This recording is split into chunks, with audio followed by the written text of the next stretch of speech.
Systems of units. तो देखते हैं, ये भी बहुत काम का है, ये भी एक कॉन्सेप्ट है, हर चीज़ यहाँ पर एक कॉन्सेप्ट की तरह लेना है आपको। Systems of units, okay. तो क्या हुआ कि पहले हमारे देश में अंग्रेजों का राज था, है ना, उसके बाद में अलग अलग जगह क्या हुआ, अलग अलग कंपनीज का क्या था, राज था। तो उन्होंने अपने अपने सिस्टम के अनुसार किया यूनिट को, किसी भी मतलब फिजिकल क्वांटिटी को मेजर करने के लिए उन्होंने क्या किया, यूनिट बनाया, ठीक है। लेकिन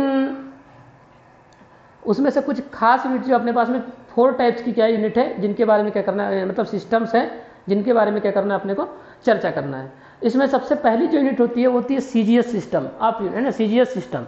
तो देखते हैं, मतलब ये क्या है, सिस्टम क्या चीज़ है, सिस्टम्स ऑफ यूनिट है क्या, ये क्या है, यूनिट का एक सेट है। क्या है ये, यूनिट का एक सेट है जिसके थ्रू क्या करेंगे हम, फिजिकल क्वांटिटी को क्या करते हैं, मेजर करते हैं, ठीक है। तो सबसे पहली यूनिट जो निकल कर आई वो यूनिट है आपकी CGS system. First is CGS system, है ना। सीजीएस सिस्टम का जो फुल फॉर्म है, ये एक एब्रीवेशन है सेंटीमीटर ग्राम सेकंड का, ठीक है। तो the first system of unit is centimetre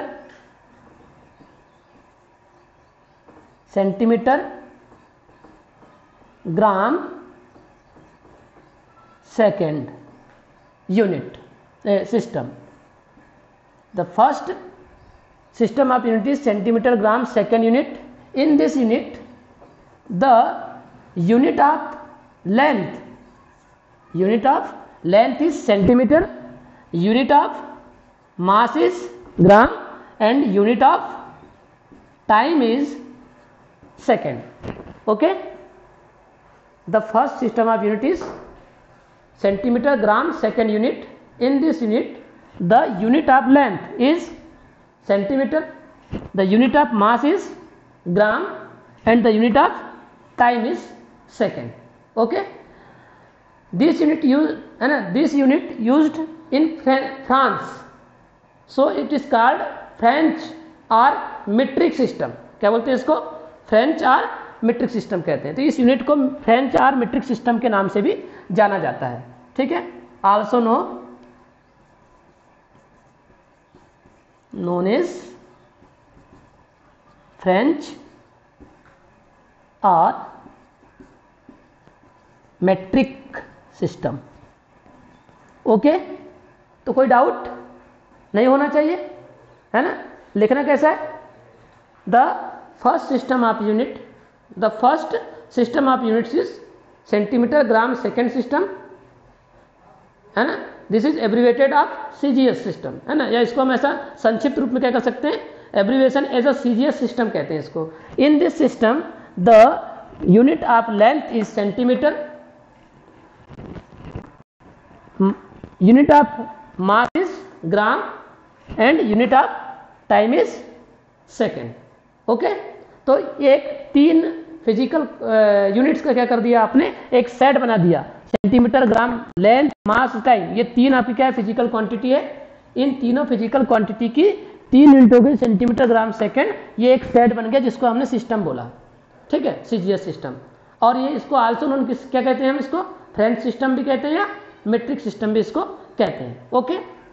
फिर दूसरा जो सिस्टम है आपके पास में वो होता है एफपीएस सिस्टम, है ना। Second system is foot pound second, इसका फुल फॉर्म क्या है ना, this units full form is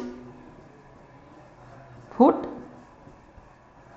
pound second, ठीक है। अब फुट और पाउंड ये कहाँ चलता है, बताओ कहाँ चलता है, किस कंट्री में चलता था ये। हम अपने आप ही फुट का उपयोग करते हैं ना, 1 foot is equal to 12 inch, करते हैं कि नहीं करते हैं, करते हैं, हाँ। तो भाई एक फुट और पाउंड ये कहाँ चलता है, फुट और पाउंड चलता था कहाँ पर, इंग्लैंड में। और हमारे यहाँ किसने शासन किया, इंग्लैंड ने, है ना, ब्रिटेन इंग्लैंड वही है, ठीक है, ठीक है। उनने अंग्रेजों ने शासन किया, मतलब ब्रिटिशर्स ने, ठीक है। तो ब्रिटिशर्स ने क्या किया, यहाँ पर रूल किया, तो वो क्या करते थे, फुट से मेजर करते थे। पाउंड उनके अभी भी चलता है। 1 पाउंड जो होता है लगभग ½ किलोग्राम के क्या होता है, इक्वल होता है। समझ में आई बात? ये जो पाउंड होता है ना, ये देखो, इसके पहले क्या होता था, बच्चों को जो वेट करते थे ना पहले, आज के मैं 10 साल पहले की बात कर रहा हूँ, अपने यहाँ की बात कर रहा हूँ, 10-20 साल पहले की बात कर रहा हूँ। यहाँ बच्चों को जब वेट किया जाता था, छोटे बच्चे जो पैदा होते थे उनको पाउंड में वेट किया जाता था। अभी क्या करते हैं हम, आप उसको किलोग्राम में क्या करते हैं, वेट करते हैं। ठीक है। ये फुट जो है वो किसकी देन है, ब्रिटिशर्स की देन है। पाउंड किसकी देन है, ब्रिटिशर्स की देन है। ठीक है। इसलिए इसको क्या करते हैं हम, ब्रिटिश सिस्टम भी कहते हैं इसको। क्या किस नाम से जाना जाता है, it is also called British engineering system, या ब्रिटिश सिस्टम के नाम से भी इसको जानते हैं। राइट। तो हमको बोलना पड़ेगा the second system of units is foot, pound, second, है ना। Okay. And in this system the unit of length is foot, unit of mass is pound, and unit of time is क्या है, second है। और क्योंकि ये किसने दिया हमको, ब्रिटिशर्स ने दिया, इसलिए इसको क्या बोलते हैं हम, ब्रिटिश सिस्टम के नाम से भी, या ब्रिटिश इंजीनियरिंग सिस्टम के नाम से भी क्या करते हैं, इसको जानते हैं। It is also called British engineering system. Okay, clear है सबको? तो इसमें लेंथ की यूनिट क्या होगी, फुट होगी। 1 foot is equal to 12 inch. जो आप टेलर जो टेप का उपयोग करता है, या बढ़ई जो टेप का उपयोग करता है, कारपेंटर, है ना, वो वाला फुट है। पाउंड मैंने बताया, pound 1 pound is equal to जो होता है वो लगभग जो होता है ½ kg के क्या होता है, इक्वल होता है। 1 पाउंड कितना होता है, लगभग ½ kg के इक्वल होता है, उससे थोड़ा कम ही होता है। ठीक है। तो ये आपको जानकारी मालूम होना चाहिए। ये हो गया आपका ब्रिटिश सिस्टम। इसके बाद तीसरा जो सिस्टम है आपका वो है MKS। क्या है, MKS सिस्टम। तीसरे के बारे में पढ़ते हैं। थर्ड इज MKS सिस्टम, है ना। MKS सिस्टम, ये हो गया CGS system, FPS system, MKS system. क्या होगा इसका फुल फॉर्म?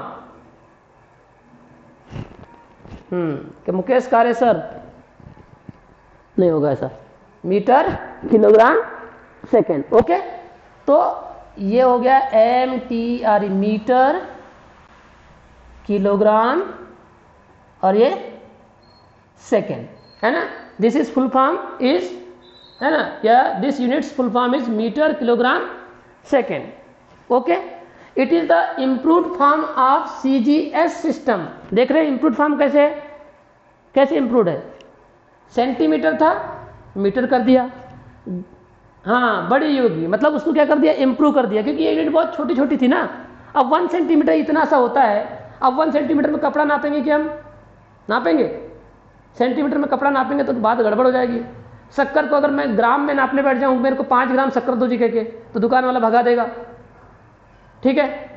तो समझ में आ रही ना बात, क्यों किया हमने? तो इट इज द, है ना, इम्प्रूव्ड फॉर्म ऑफ CGS का क्या है, ये इम्प्रूव्ड फॉर्म है। इसको इम्प्रूव किया आपने, सेंटीमीटर को मीटर में बदल दिया, ग्राम को किलोग्राम में बदल दिया, सेकंड तो सेकंड, हर बार सेकंड को कहीं पर किसी ने बदला नहीं है। ठीक है। हर सिस्टम में सेकंड ही रहा है। ठीक है। तो इसमें लेंथ की जो यूनिट होगी वो क्या हो जाएगी अब, है ना। In this unit the unit of length is metre, the unit of mass is kilogram, and the unit of time is second. Okay. तो और लास्ट में लिख देंगे it is the improved form of CGS system. Right. But इन तीनों systems को हम देखें तो इन तीनों सिस्टम में हमारी 3 ही फिजिकल क्वांटिटी क्या हो रही है, कवर हो रही है। ओनली 3। कौन कौन सी? लेंथ, मास और टाइम। लेकिन हमारे पास में there are 7 number of fundamental quantities, है ना। There are 7 fundamental quantities. कौन कौन सी है, पूरी मालूम होनी चाहिए। कौन कौन सी? Length, time, length, mass, time, temperature, electric current, luminous intensity and matter of substance, या क्वांटिटी ऑफ मैटर। ठीक है, ये आपके पास में 7 फंडामेंटल क्वांटिटीज हैं, 2 other physical supplementary physical quantities भी हैं। ठीक है, तो हमारे पास में ये जो तीनों सिस्टम हैं, तीनों जो सेट हैं, इसमें केवल और only and only 3 physical quantities include, only 3। तो फिर क्या किया जाए, तो फिर इसको क्या किया जाए, इसको थोड़ा आगे बढ़ाया गया। किसको आगे बढ़ाया गया, एमकेएस सिस्टम को क्या किया गया, थोड़ा आगे बढ़ाया गया कि बोले कैसा करेंगे, 3 यूनिट आ रही है भाई, मैकेनिक्स में इन तीनों से काम चल जाएगा, लेंथ मास और टाइम से काम चल जाएगा। लेकिन जब हम इलेक्ट्रिसिटी के फील्ड में जाएंगे, जब हम मैग्नेटिज्म के फील्ड में जाएंगे, तब क्या होगा, तब कैसा करेंगे, तब इस यूनिट से काम चल जाएगा। तो क्यों, क्योंकि इलेक्ट्रिकल फील्ड में तो क्या होगा, इलेक्ट्रिकल फील्ड में तो हमको चार्ज देखना है, हमको करंट देखना है। ओके, तो हमको बहुत सारी चीज़ें क्या करना है, उसमें देखना होता है। तो फिर ये आपके पास में 3 यूनिट से काम नहीं चलेगा। Then we discuss about 4th unit which is called international unit of system या international system of units. Okay, जिसको हम एसआई सिस्टम कहते हैं। क्या कहते हैं इसको, एसआई सिस्टम। ये है इंटरनेशनल सिस्टम ऑफ यूनिट, जिसको पूरी दुनिया के लोग क्या करते हैं, फॉलो करते हैं, हम भी फॉलो करते हैं, सब लोग फॉलो करते हैं। इसका नाम होता है इंटरनेशनल डी सिस्टम यूनिट या ली सिस्टम इंटरनेशनल डी यूनिट। तो ये इसका फुल फॉर्म याद रखने की जरूरत नहीं है, लेकिन मैं लिख देता हूँ, ली सिस्टम इंटरनेशनल, फुल फॉर्म होता है इसका ली, ये फ्रेंच नेम है, सिस्टम इंटरनेशनल डी, ये है, ये इसका फुल फॉर्म है। लेकिन हमको इसको याद रखने की आवश्यकता नहीं है, लेकिन अपने को सिर्फ ये याद रखना है, it is the international system of unit. ये क्या है, ये इंटरनेशनल सिस्टम ऑफ यूनिट्स है, ये आपको याद रखना है। और ये किसको एक्सपांड किया गया है, इसमें एमकेएस को क्या किया गया है, एक्सपांड किया गया है। इस यूनिट में एमकेएस जो सिस्टम था 3rd वाला, उसको क्या किया गया है, एक्सपांड किया गया है, उसको आगे बढ़ाया गया है। राइट है, तो अब कैसे बढ़ाया गया है, तो यहाँ पर केवल 3 फिजिकल क्वांटिटी थी, लेंथ मास टाइम, और उसकी जो यूनिट थी मीटर किलोग्राम सेकंड थी। अब यहाँ पर 3 के बाद हम अगली जो यूनिट लेंगे वो भी लेंगे, क्या ले लेंगे, temperature, electric current, luminous intensity and quantity of matter, and also 2 supplementary fundamental quantities, जिसमें हमने सॉलिड प्लेन एंगल पढ़ा था और सॉलिड एंगल पढ़ा था, उनको रेडियन और स्टेरेडियन ले लेंगे।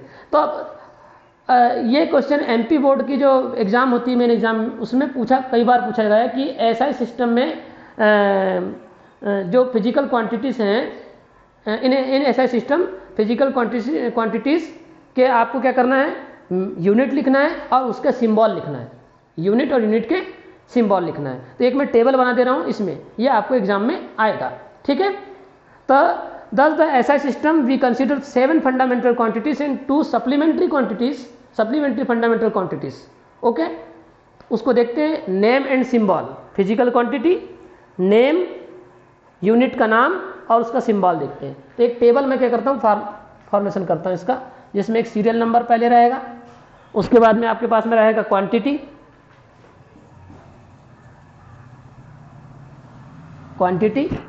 उसके बाद में आपकी यूनिट आ जाएगी, किससे उसको मेजर करेंगे, और आपके पास में क्या जाएगा, सिंबल आ जाएगा।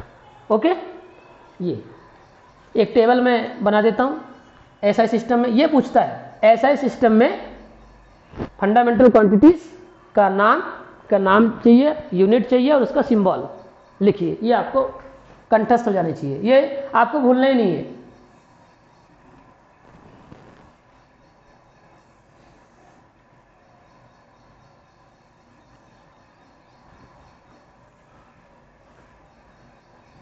पहली लेंथ है, सेकंड क्या है, mass, third is time, fourth is temperature, 5 is electric current, 6 is luminous intensity and 7 is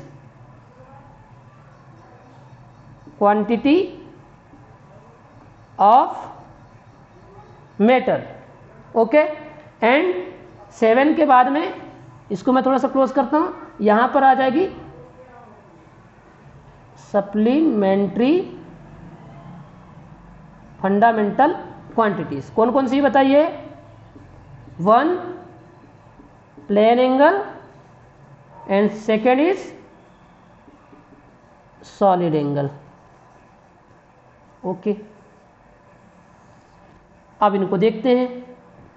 ये आपको बिल्कुल रट जाना चाहिए, समझ गए ना?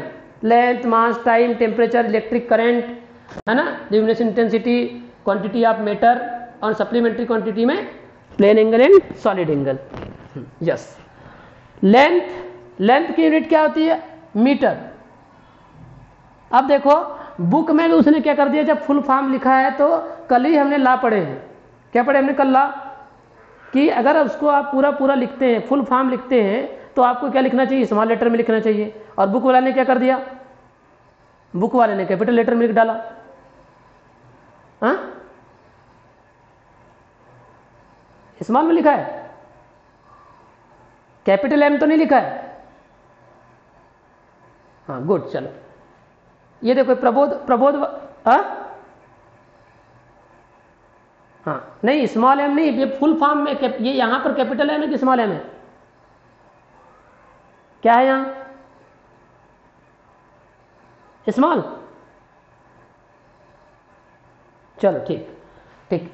मास, अब मीटर लिखेंगे फुल फॉर्म और इसका सिंबल क्या होगा? स्मॉल एम हो जाएगा. मास को लिखेंगे किलोग्राम और इसको माइक बंद कर दो. मास को केजी, इसका सिंबल होगा किलोग्राम का केजी. टाइम का सेकेंड, इसको लिखेंगे स्मॉल एस से. टेम्परेचर का होता है केल्विन और इसको लिखेंगे कैपिटल के. ओके. इलेक्ट्रिक करंट को एम्पियर के लिए भी कैपिटल के का यूज करते हैं, आपको कल बताया गया था. ल्यूमिनस इंटेंसिटी इसका होता है कैंडेला. क्या होती है? कैंडेला. CANDELA, candela. और कैंडेला को लिखते हैं CD से. किसे लिखते हैं? CD से लिखते हैं, राइट. और अब क्या बच गया? क्वांटिटी ऑफ मैटर, इसको है मोल. सॉरी, ये स्मॉल लेटर रहेगा कैंडेला में, MOLE, मोल. और इसका अगर हमको सिंबल लिखना है तो मोल लिखेंगे. प्लेन एंगल के लिए रेडियन होता है, रेडियन. इसको RAD ऐसा लिखते हैं. और ये होता है स्टेरेडियन, जिसको लिखते हैं SR से. किससे लिखते हैं? SR से लिखते हैं. ओके. तो ये हो गया आपके पास में. There are 4 system of units: CGS system, APS system, MK system and SI system. तो ये आपको इस तरह से इसका एक्सप्लेनेशन करना है. Yes, take a screenshot please. Screenshot ले लो. सबने ले लिया?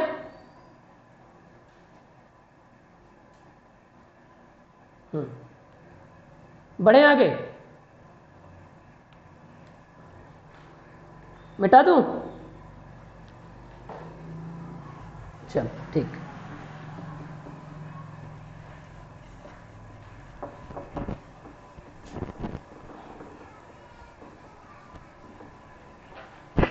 ठीक है इनका.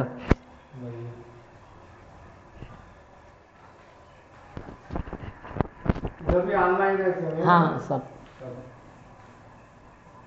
ऑनलाइन रहते हैं. उनको जैसे ही बोर्ड दिख रहा है ना, वैसे दिखे. इकट्ठे बैठते हैं कि सब अलग अलग बैठते हैं? अपने अपने घर में.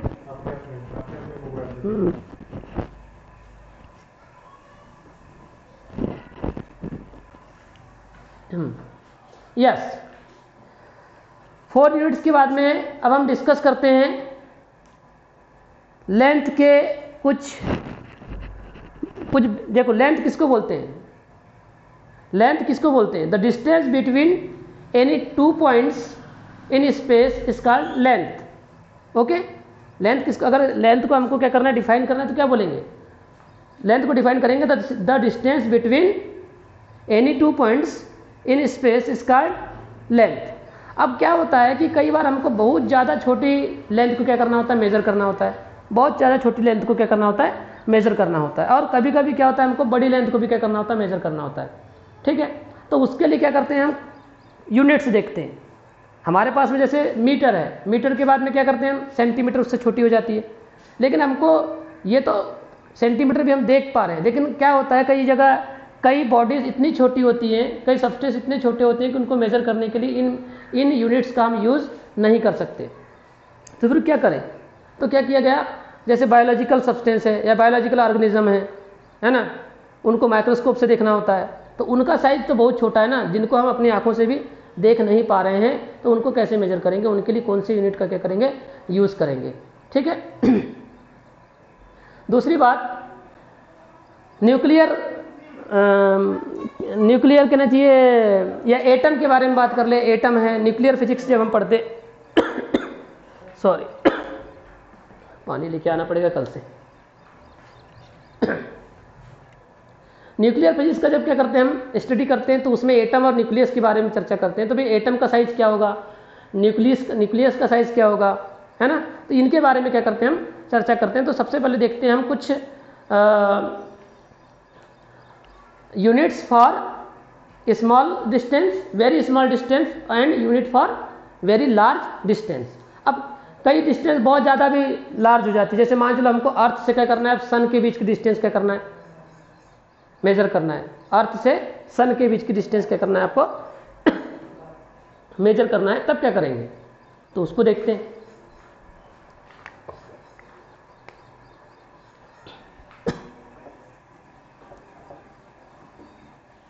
एक मिनट है, मैं पानी बुलाता हूँ। अरे रेहांस, ए रेहांस, पानी लेके आता बेटा, पानी लेके आना, पानी। हेलो, हाँ,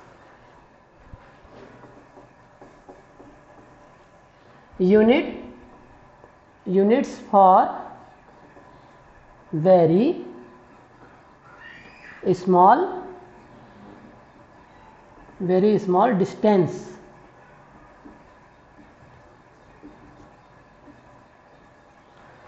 वेरी स्मॉल डिस्टेंस में पहला आपके पास में जो पहली यूनिट जो आपके पास में आती है वो होती है माइक्रोमीटर या माइक्रॉन।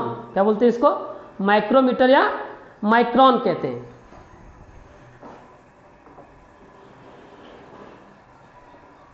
माइक्रॉन, इसको लिखते हैं म्यू एम से। किससे लिखते हैं, क्या पढ़ना है इसको, क्या चीज है ये, क्या पढ़ेंगे इसको, म्यू, ऐसा।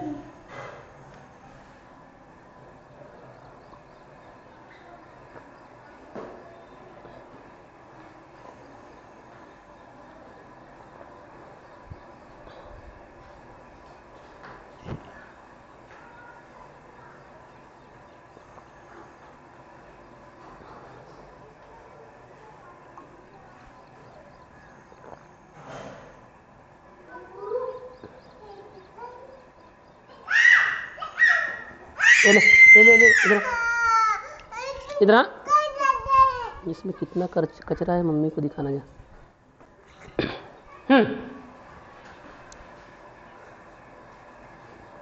Hello, listen to me. Hello, okay. Micron, this unit is used in very small microorganism in biology. Okay, biology में जो माइक्रो क्या बोलते हैं उसको, माइक्रो ऑर्गेनिज्म जो होते हैं, है ना, उनको क्या, उनके साइज को मेजर करने के लिए क्या करते हैं हम, किसका यूज़ करते हैं, माइक्रॉन का यूज़ करते हैं।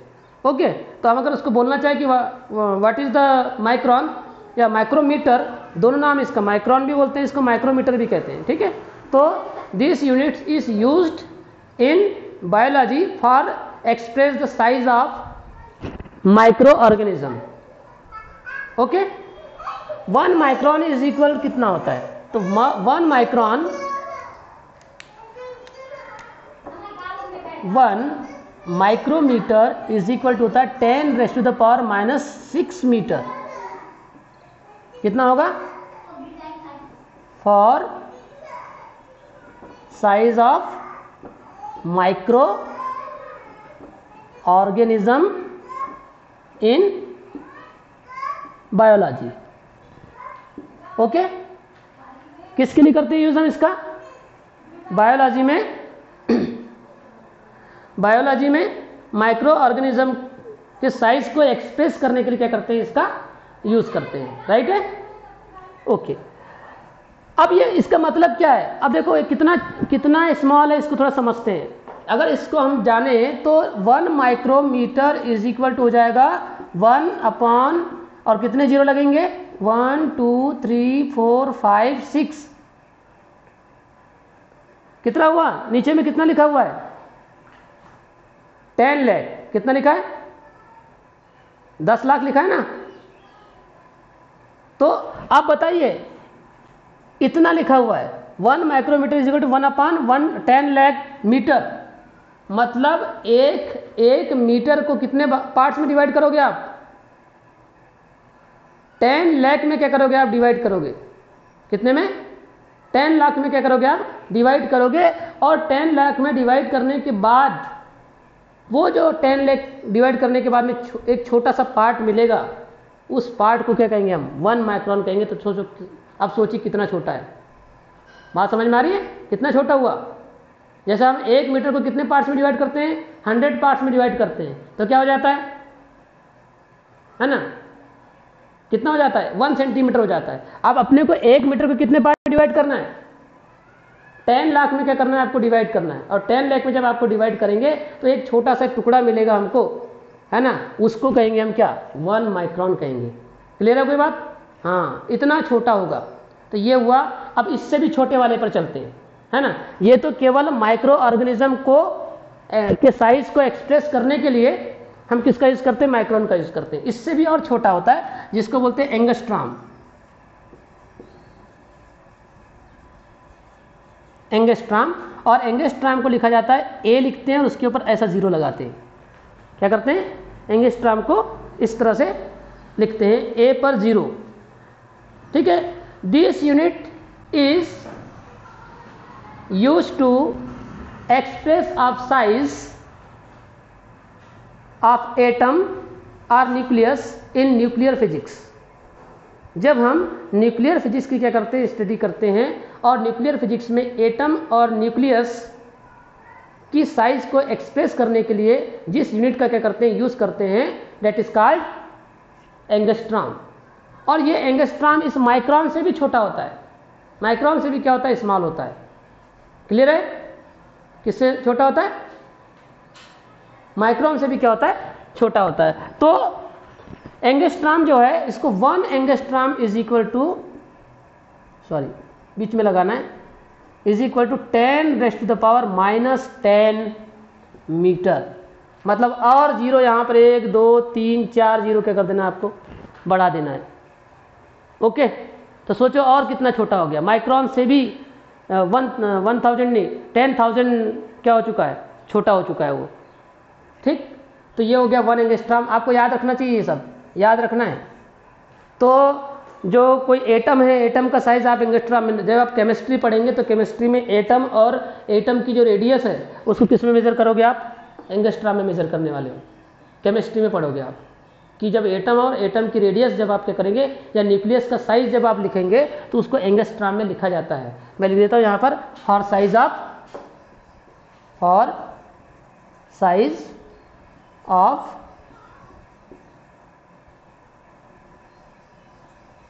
एटम्स एंड न्यूक्लियस, है ना, in nuclear physics. Okay, nuclear physics में क्या करते हैं? इसका यूज करते हैं। और भी है इससे भी छोटा। अब देखो क्या होता है कि एलिमेंट कोई बड़ा होता है, कोई छोटा होता है ना? एलिमेंट हाइड्रोजन, हीलियम, पोटेशियम, है ना, मरकरी, कॉपर, जिंक, ये सब क्या है, एलिमेंट्स है। ठीक है, अब कुछ एलिमेंट्स बड़े होते हैं, कुछ एलिमेंट्स छोटे होते हैं, मतलब उनका साइज जो होता है कुछ का बड़ा कुछ का छोटा होता है, कुछ एटम बड़े होते हैं, कुछ एटम क्या होते हैं, छोटे होते हैं। तो उसके आधार पर एक और इससे भी छोटा क्या होता है, एक और यूनिट होती है जिसको बोलते हैं फर्मी। ठीक है, और एक फर्मी इज इक्वल कितना होता है, इसका भी न्यूक्लियर फिजिक्स में उपयोग करते हैं। तो 1 फर्मी, FERMI, फर्मी। ठीक है, इसको लिखते हैं स्मॉल f से लिखा जाता है। किससे लिखा जाता है, इसको स्मॉल f से लिखा जाता है। 1 फर्मी इज इक्वल टू होता है 10⁻⁻15 metre. 1 fermi is equal to 10⁻⁻15 metre. या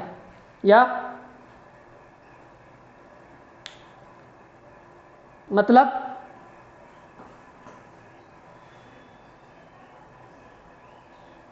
एंगस्ट्रॉम समझ नहीं आया, क्यों, दिखा नहीं क्या? देखो अपने पास में पहले आपने क्या पढ़ा, हमने लिखा क्या, units for very small distance. जब हमको वेरी स्मॉल डिस्टेंस को क्या करना है, मेजर करना है। भाई मीटर तो आपको दिखता है ना, किसी भी बॉडी को आप देख पा रहे हो, उसको किससे मेजर कर सकते हो, मीटर या सेंटीमीटर से मेजर कर सकते हो। लेकिन कुछ सब्सटेंस या कुछ बॉडी या कुछ माइक्रो ऑर्गेनिज्म ऐसे होते हैं जिनको आप देख ही नहीं पाते हो, तो उनको कैसे मेजर करोगे? तो उनके लिए भी कुछ ना कुछ यूनिट बनाना पड़ेगा ना। तो उसमें हमने पहली यूनिट कौन सी बनाए, माइक्रोन बनाए, जो कितने छोटे डिस्टेंस को मेजर कर सकती है, 10⁻⁻6 मीटर। मतलब 1 मीटर को कितने पार्ट में डिवाइड किया, 1 लाख में डिवाइड किया, है ना। और 1 लाख में डिवाइड करने के बाद एक जो टुकड़ा मिलेगा वो क्या कहलाएगा, आपका 1 माइक्रोन कहलाएगा। अब क्या होता है कि ये जो माइक्रो ऑर्गेनिज्म हैं, इनसे भी छोटे और भी सब बॉडी होती है, जैसे एटम और न्यूक्लियस। अब इनके साइज को क्या करना है, आपको एक्सप्रेस करना है। कैसे करोगे, कैसे मेजर करोगे? तो उनको मेजर करने के लिए कौन सी यूनिट बनाई गई, एंगस्ट्रॉम बनाई गई। और ये किससे छोटी होती है, इससे भी छोटी होती है। किससे, माइक्रोन से भी क्या होती है, छोटी होती है। समझ में आया, माइक्रोन से। हाँ, ये दिखते नहीं है, एटम कोई देख सकता है कि हम नहीं देख सकते खुली आंखों से, है ना। तो इनको मेजर करने के लिए क्या किया गया, एंगस्ट्रॉम का यूज किया गया। ठीक है, और अब बात आती है कि भाई कुछ एटम्स जो होते हैं बड़े होते हैं, कुछ एटम्स क्या होते हैं, छोटे होते हैं, है ना।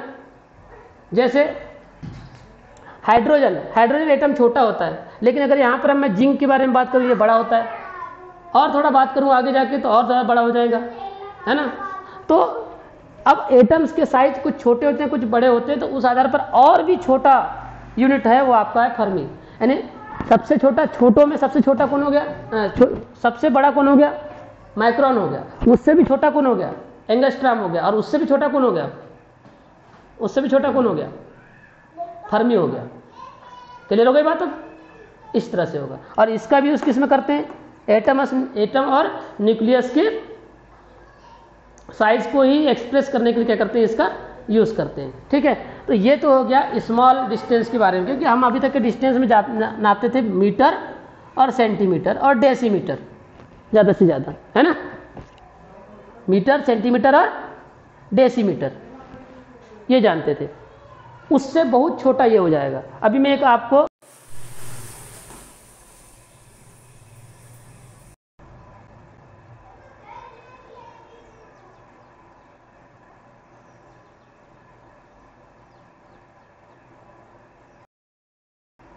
हेलो, आवाज आ रही है? जुड़ गए सब लोग? एक कौन नहीं जुड़ा है?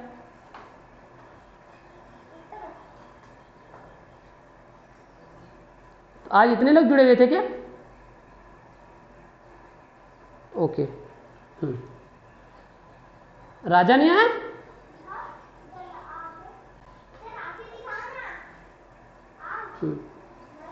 कृष्णा कहाँ गया? कृष्णा भी आ गया, कृष्णा भी आ गया। चलो, यस। तो अब देखो, अभी तक हमने छोटी यूनिट पढ़ लिया, है ना, units for very small distance और यूनिट फॉर वेरी लार्ज। अब भाई सन से लेकर, अर्थ से लेकर सन के बीच की अगर हमको डिस्टेंस क्या करना है, मेजर करना है, सन से लेकर अर्थ के बीच की डिस्टेंस को क्या करना है, आपको मेजर करना है, तो क्या आप मीटर से मेजर करोगे क्या आप? हाँ, मीटर से मेजर करोगे? नहीं, लाखों किलोमीटर है ना, करोड़ों किलोमीटर दूर है, ठीक है, 14 करोड़ किलोमीटर दूर है सन अर्थ से, तो क्या उसको आप मेजर करेंगे मीटर और किलोमीटर से? नहीं करेंगे। उसके लिए क्या किया गया, फिर एक अलग से यूनिट बनाई गई जिसको बोलते हैं लाइट ईयर। नाम सुनोगे इसका, लाइट ईयर। तो पहली यूनिट है आपकी LIGHT, लाइट ईयर। अब ये लाइट ईयर क्या है? 1 लाइट ईयर इज इक्वल क्या होता है? The distance travelled by light in vacuum in 1 year is called light year, 1 light year. Okay, मतलब कौन ट्रेवल करेगा, ये इंपॉर्टेंट है। कौन ट्रेवल करेगा? लाइट ट्रेवल करेगा। कहाँ ट्रेवल करेगा? वैक्यूम में ट्रेवल करेगा लाइट, ठीक है ना। डिस्टेंस को कितने समय में करेगा, कितने टाइम में करेगा? इन 1 ईयर। 1 ईयर में क्या करेगा वो लाइट, क्या करेगा, डिस्टेंस ट्रेवल करेगा। और जितने डिस्टेंस लाइट ट्रेवल करेगा इन vacuum in 1 year is called light year. Okay, definition क्या बनाई जाएगी लाइट ईयर की? 1 light year is the distance travelled by light in vacuum in 1 year is called light year. क्या बनेगी, क्या बनेगा? Distance travelled by light in vacuum in 1 year is called light year या 1 light year. कैसे? अब कैसे निकलेगा ये 1 लाइट? बात समझ में आ रही क्या बोल रहा हूं? कौन ट्रेवल करेगा? लाइट ट्रेवल करेगा। कहां ट्रेवल करेगा? वैक्यूम में ट्रेवल करेगा। कितने समय में करेगा?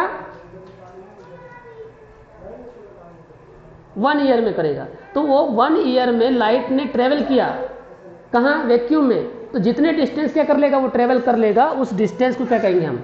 लाइट ईयर कहेंगे। डेफिनेशन भी हम वैसे ही दे रहे हैं कि 1 light year is a distance, है ना, travelled by light in vacuum in 1 year is called light year. अब ये लाइट ईयर निकलता कैसे है देखो। तो आप लोगों ने एक फार्मूला पढ़ा होगा, वेलोसिटी इज इक्वल टू क्या होता है बताओ? डिस्प्लेसमेंट अपॉन टाइम पढ़े हो या डिस्टेंस अपॉन टाइम पढ़े हो? अगर सिंपल वे में, है ना, डिस्टेंस अपॉन टाइम पढ़े हो। ओके, अब मैं इसको अगर ऐसा बदल दूं, डिस्टेंस इज इक्वल टू क्या लिखूंगा मैं? वेलोसिटी इनटू क्या लिखूंगा? टाइम लिखूंगा, राइट है। अब मैंने बोला ट्रेवल्ड डिस्टेंस को ही क्या बोल रहे हो आप? ट्रेवल डिस्टेंस को क्या बोल रहे हो आप? लाइट ईयर बोल रहे हो ना। लाइट ईयर क्या है? माइक ऑफ करो, माइक ऑफ करो। लाइट ईयर क्या है? लाइट ईयर क्या है? ट्रेवल डिस्टेंस बाय लाइट, है ना। यानी light year is a unit of length, not time. Year देखकर आप इसमें कंफ्यूज नहीं होंगे, क्योंकि यहाँ ईयर लिखा हुआ देखकर हमको ऐसा लगता है कि ये यूनिट जो है वो किसकी है? टाइम की होगी। लेकिन light year is not unit of time, this is unit of length और डिस्टेंस, जो आपको बोलना है। समझ में आ रहा है? किसकी यूनिट है ये? किसकी यूनिट है? लेंथ या टाइम? बोलो, लेंथ की या डिस्टेंस की। अगर आपको एग्जाम में पूछा light year is a unit of number 1 length, number 2 time, क्या बोलेंगे आप? लेंथ बोलेंगे या टाइम बोलेंगे? ईयर देखकर आप इसको टाइम नहीं समझेंगे। Unit for very large distance, मतलब डिस्टेंस की यूनिट है लाइट ईयर, ठीक है। अब हमने डेफिनेशन तो पढ़ लिया। और distance travelled by light in vacuum in 1 year is called light year. अब आपने डेफिनेशन पढ़ा है, velocity is equal to distance upon time. Distance तो डिस्टेंस इज इक्वल टू जाएगा वेलोसिटी इनटू टाइम हो जाएगा। ओके, अब डिस्टेंस ट्रेवल्ड बाय लाइट है, तो ये डिस्टेंस क्या है? लाइट ईयर ही तो है ना, क्योंकि जितने डिस्टेंस ट्रेवल की जा रही लाइट के द्वारा उस डिस्टेंस को ही तो क्या बोल रहे हैं हम? लाइट ईयर बोल रहे हैं। मतलब ये डिस्टेंस क्या कहलाएगी? अब लाइट ईयर कहलाएगी। वेलोसिटी किसकी, कौन ट्रेवल कर रहा है, लाइट, तो वेलोसिटी किसकी लोगे, लाइट की लोगे, तो वेलोसिटी ऑफ लाइट हो जाएगा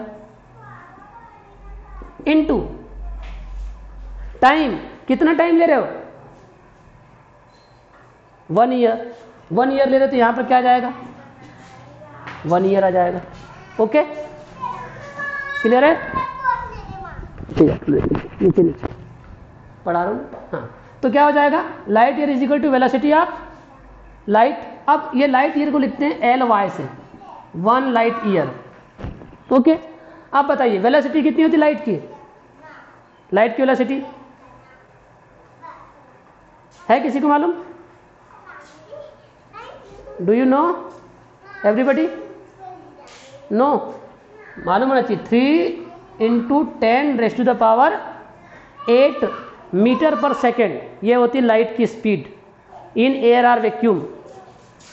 the speed of the velocity of light is 3.3 × 10⁸ metre per second, ये लाइट की स्पीड होती है, याद रखना है आपको, यह वेलोसिटी होती है। और 1 ईयर, अब 1 ईयर को आपको सेकेंड में कन्वर्ट करना है। याद रखो, कोई भी फिजिकल क्वांटिटी को हमको ऐसा सिस्टम में ही मेजर करना होता है। पूरी दुनिया के लोग किस सिस्टम में चलते हैं, ऐसा सिस्टम में ही चलते हैं, ठीक है। अब देखो ये 1 ईयर को मैं कैसे बदल रहा हूं, 1 ईयर में कितने डेज होते हैं,